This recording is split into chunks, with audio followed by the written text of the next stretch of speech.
créé les écoles de la deuxième chance, pour donner une chance à des jeunes qui n'ont pas bien étudié à l'école. Et donc, aujourd'hui, nous avons 15 500 jeunes par an qui passent dans nos écoles avec des taux de réussite entre 60 et 70%. Et ce sont des jeunes qui ne maîtrisent pas les savoirs de base, c'est-à-dire lire, écrire, compter, mais qui en plus ne sont jamais sortis du quartier où ils habitent. Donc le réseau des écoles de la deuxième chance fonctionne. Et à côté du réseau, j'ai créé une fondation pour tout ce qui est périscolaire, c'est-à-dire des voyages, du théâtre, du cinéma, pour faire des expérimentations diverses, des rencontres sportives chaque année. Vous voyez, des choses comme ça. Donc, pour les sortir de leur milieu d'origine, qu'ils n'ont jamais quitté, et leur montrer autre chose.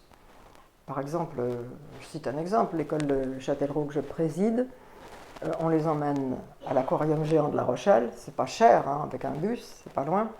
On va visiter des usines de porcelaine à Limoges, donc c'est l'histoire de la porcelaine, la fabrication, etc. Et on revient par Oradour-sur-Glane, dont ils n'ont jamais entendu parler.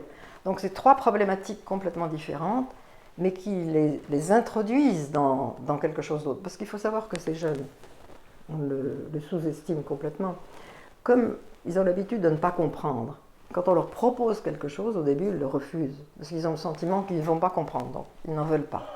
Non, ils ne veulent pas entendre. Et il faut, je leur dis toujours, il ne faut pas dire que la curiosité est un vilain défaut, au contraire, c'est la première des qualités. Donc, on va les introduire dans des mondes différents, des univers dont ils n'ont aucune idée et qu'ils ont jusqu'alors repoussés, et peu à peu, ils vont s'intéresser et ils vont ensuite accueillir davantage des choses qu'on peut leur proposer.